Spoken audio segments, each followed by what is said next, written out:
محترم سامعین السلام علیکم۔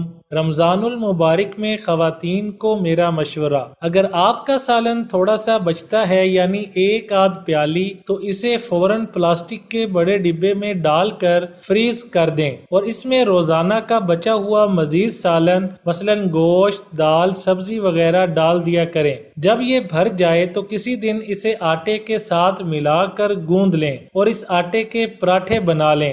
یہ ملٹی وائٹامن پراٹھے جس میں دال، گوشت، سبزی وغیرہ شامل ہوں گے، چائے اور اچار کے ساتھ کھانے میں نہایت لذیذ لگیں گے اور کھانے والے بار بار مانگیں گے، مگر شرط یہ ہے کہ گرم گرم کھائے جائیں تو مزہ دوبالا ہو جائے گا۔ اگر روٹیاں بچ جائیں تو انہیں بغیر موڑے یعنی پوری گولائی میں ہی کسی پلاسٹک شاپر میں ڈال کر فریزر میں رکھ دیں اور اس وقت کام میں لائیں جب صرف ایک یا دو روٹی کی ضرورت ہو اور آپ کچن میں نہ گھسنا چاہیں۔ روٹیاں فریزر میں کافی عرصہ تک خراب نہیں ہوتی۔ اگر توے کے نیچے دھیمی آنچ کر کے ایک قطرہ آئل ڈال کر پلٹ دیا جائے تو نہایت نرم پراٹھا نما لذیذ روٹی تیار ہو جاتی ہے۔ اگر مائکرو ویو اوون ہو تو ایک ساتھ کئی روٹیاں آدھے منٹ میں گرم کی جا سکتی ہیں جو تازہ روٹیوں کی طرح ہی لگتی ہیں۔ خواتین کو مشورہ ہے کہ بچے ہوئے سالن کو حتی الامکان